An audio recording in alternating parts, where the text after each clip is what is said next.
নাশকতা নয়, দুর্বল বৈদ্যুতিক সংযোগের কারণে হওয়া স্পার্ক থেকে সচিবালয়ে অগ্নিকাণ্ডের সূচনা বলে জানিয়েছে তদন্ত কমিটি।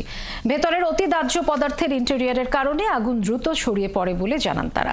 তদন্ত প্রতিবেদনে বলা হয়েছে কোনো ধরনের বিস্ফোরক বা নাশকতার আলামত তারা পাননি। সন্ধ্যায় প্রাথমিক তদন্ত রিপোর্ট জমা দেবার পর সাংবাদিকদের এ তথ্য জানান সংশ্লিষ্টরা।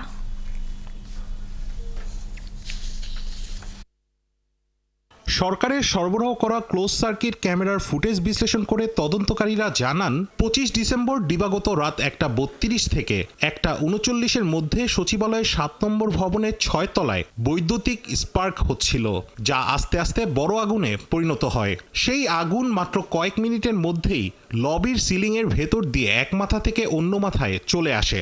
আগুনের সূত্রপাতটা একটা নির্দিষ্ট সময়ে নয়, 7 মিনিট ধরে আস্তে আস্তে স্পার্কের মাধ্যমে যে এই জায়গাটা আগুন লাগে সেই জায়গাটা আস্তে আস্তে হটেড হয়েছে, গরম হয়েছে। প্রথম দিকে সেখান থেকে মেল্টেড ম্যাটেরিয়াল ঘষে ঘষে পড়েছে, তারপরে এটা একসময়ে ইগনিশন টেম্পারেচারে গিয়েছে, তারপরে আগুন ধরেছে। তদন্ত প্রতিবেদনে বলা হয়েছে ভবনটির 6 নম্বর তলায় 25 তারিখ সন্ধ্যা 7:11 একটি কুকুর প্রবেশ করে এবং সেটি লবিতে থাকা একটি চেয়ারে ঘুমিয়ে পড়ে। রাত 1:39-এর পর কুকুরটির অবস্থান আর ফুটেজ পাওয়া যায়নি। একটা কুকুর, আপনারা জানেন যে একটা কুকুর মারা গিয়েছে, হ্যাঁ, সেই কুকুরটা কিভাবে মারা গেল সেইটারও আমরা একটা ভিডিও পেয়েছি। প্রতিটা রুমে হেঁটে হেঁটে ঘুরে দেখেছি, আমরা সবাই গিয়েছি। কয়েকটা রুমে পড়েছে, কিন্তু রথি যেখানে থাকে সেখানে কিছু পড়ে নেই পর্যন্ত।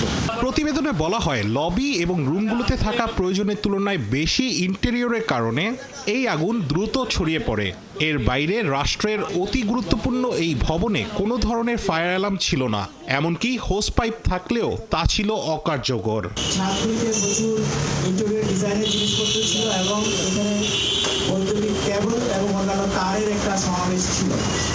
এগুলো আগুনটা ছড়িয়ে পড়াতে বেশ সহযোগিতা করেছে।